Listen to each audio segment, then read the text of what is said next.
Good morning class 9th बच्चों।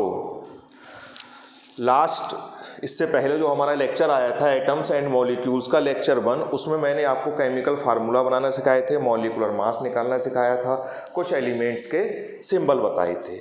अब हम इसमें आज अपना नया टॉपिक स्टार्ट करते हैं, मोल।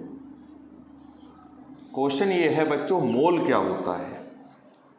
ठीक, जैसे मैंने कहा कि किलोग्राम क्या होता है तो आप कहोगे यूनिट ऑफ मास, ग्राम क्या होता है तो आप कहोगे यूनिट ऑफ मास। ऐसे ही मीटर लेंथ का यूनिट होता है, सेंटीमीटर भी लेंथ का यूनिट होता है। बड़ी चीज़ है तो मीटर में रिप्रेजेंट करोगे, छोटी चीज़ है तो सेंटीमीटर में। जैसे अगर आप गोल्ड खरीदने जाएंगे तो आप उसकी नॉर्मली अमाउंट बताया जाएगा कि इतने रुपए ग्राम। सब्जी खरीदने जाओगे तो बोला जाएगा इतने रुपए किलोग्राम, क्योंकि सब्जी किलो में खरीदते हैं और गोल्ड ग्राम में खरीदते हैं। बड़ी चीज़ तो बड़ा यूनिट, छोटी चीज़ तो छोटा यूनिट। जैसे हमने कहा 1 kilogram equal to 1000 gram. Similarly 1 kilometre equal to 1000 metre. 1 kilolitre equal to 1000 litre.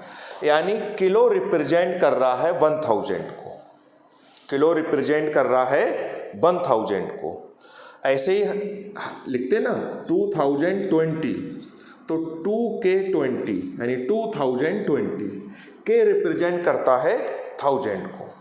Similarly chemistry में बहुत सारे एटम्स होते हैं, बहुत बड़ा नंबर होता है, तो मोल क्या करता है, इस नंबर को जैसे 1001 अभी मैंने बताया था किलो 1000 को रिप्रेजेंट करता है, ऐसे ही मोल रिप्रेजेंट करेगा इतने। अब इतने एटम हो सकते हैं, इतने आयन हो सकते हैं, इतने मॉलिक्यूल हो सकते हैं, कुछ भी हो सकता है। जैसे हमने कहा 1 मोल एटम्स, वहाँ पर हम जब किलो हटा रहे थे तो 1000 लगा रहे थे, यहाँ पर जब मोल हटाएंगे तो लगाएंगे 6.022 इंटू 10⁻23 एटम्स, यानी मोल हटाया तो इतना लगाया। इसको बोलते हैं एवोगाड्रोज नंबर। सिमिलरली हमने कहा 1 मोल मॉलिक्यूल्स, मोल हटा दो इतने लगा दो, यानी मोल सिंपली रिप्रेजेंट कर रहा है इतने पार्टिकल्स के ग्रुप को। हमने कहा 1 मोल रुपीज, मोल हटा दो इतने रुपीज। हमने कहा 1 मोल गर्ल्स, कितनी गर्ल्स? 6.022 इंटू 10⁻, इतनी गर्ल्स।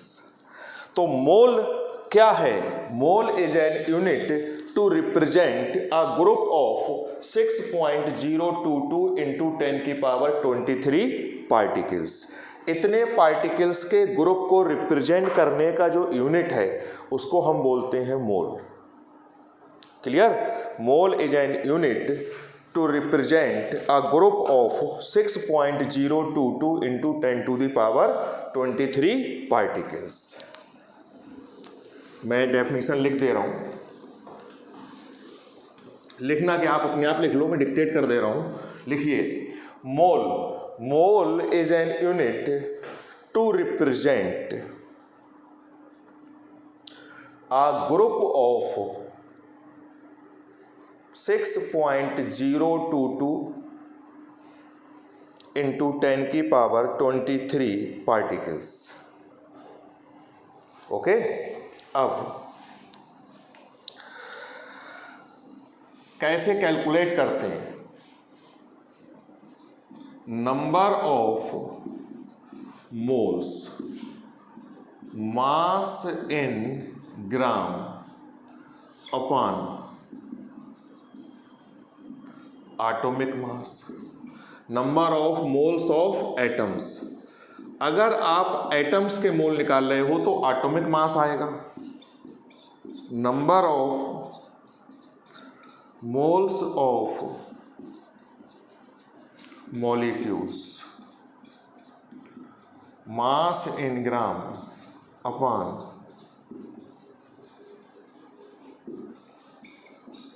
Molecular mass. अगर एटम्स हैं तो अपान में एटॉमिक मास आएगा, मॉलिक्यूल्स हैं तो अपान में मॉलिक्यूलर मास आएगा। अब हम लोग इसके कुछ न्यूमेरिकल्स करेंगे। क्वेश्चन है, मैं यहां लिख दे रहा हूं, find number of moles in first case में 20 gram of calcium carbonate. Second है 90 ग्राम ऑफ वाटर। सी है 60 ग्राम ऑफ कार्बन। डी है 90 ग्राम ऑफ ग्लूकोज। और ई है 22 ग्राम ऑफ CO2। ये कुछ क्वेश्चंस हैं, ये हम बच्चों अभी सॉल्व करेंगे। ध्यान रखना, अगर एटम्स के मोल्स पूछें तो डिवाइड में एटॉमिक मास आएगा, और मॉलिक्यूल्स के मोल्स पूछें डिवाइड में मॉलिक्यूलर मास आएगा। बहुत ही सिंपल न्यूमेरिकल है। अब हम फर्स्ट वाला क्वेश्चन लेते हैं, यानी ए। यहाँ पे बात आ रही है बच्चों कैल्शियम कार्बोनेट। लास्ट लेक्चर में हम इसका फार्मूला बनाना आपको सिखा चुके थे। कैल्शियम आयन ये होता है, कार्बोनेट आयन ये होता है, दोनों की वैलेंसी इक्वल है तो क्रॉस मल्टीप्लाई नहीं होगी और बन जाएगा CaCO3। This is the formula of calcium carbonate. अब इसका मॉलिक्यूलर मास निकालेंगे, कैल्शियम का, कार्बन का और 3 ऑक्सीजन का। कैल्शियम का मॉलिक्यूलर मास 40 होता है, लास्ट टर्न पे मैंने आपको बताया था। कार्बन का 12 होता है और ऑक्सीजन का 16। इसको ऐड कर लोगे तो आएगा 100, यानी कैल्शियम कार्बोनेट का मॉलिक्यूलर मास हो गया 100। अब हम निकालेंगे नंबर ऑफ मोल्स। ये वाली बात तो बच्चों क्लियर है कि ये मॉलिक्यूल है, तो मास इन ग्राम अपॉन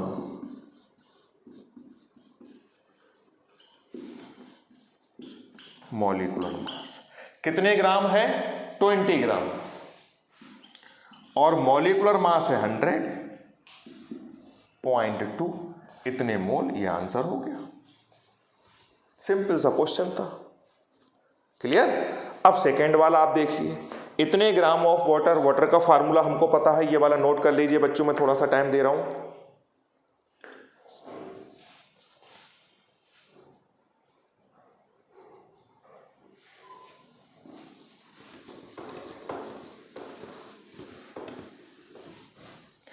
अब B part, 90 gram of water है। वाटर का फार्मूला है बच्चों H2O। इसका मॉलिक्यूलर मास निकाल लीजिए, 2 हाइड्रोजन प्लस 1 ऑक्सीजन।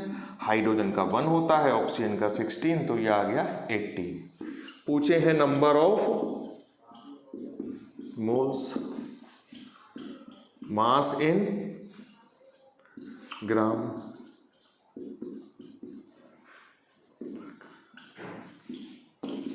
$90 ग्राम है, पानी का मोलर मास 18 होता है, 5। कितने मोल हो गए? 5 मोल हो गए। बहुत ही सिंपल क्वेश्चंस हैं, कोई प्रॉब्लम नहीं होनी चाहिए। ये भी आप नोट कर लीजिए साथ ही साथ। ये हो गया C part.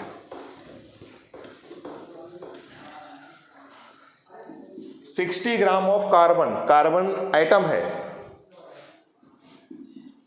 Number of moles, mass in gram upon atomic mass 12, 5। इसके कितने मोल्स हो गए? 5। जब एटम है तो हमने अपान में रखा एटॉमिक मास, और जब मॉलिक्यूल्स होगा तो अपान में रखेंगे मॉलिक्यूलर मास। ऐसे ही बच्चों ये जो 2 पार्ट हैं ये आप अपने आप से सॉल्व करेंगे।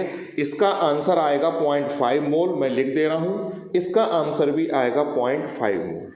आंसर मैंने लिख दिया है, सॉल्व आप अपने आप करेंगे। ग्लूकोज का फार्मूला होता है C6H12O6 और कार्बन डाइऑक्साइड का तो आपको पता ही है, इनके मॉलिक्यूलर मास निकालना, given mass in gram upon molecular mass, इतना आ जाएगा। आज के लेक्चर में इतना ही, थैंक यू।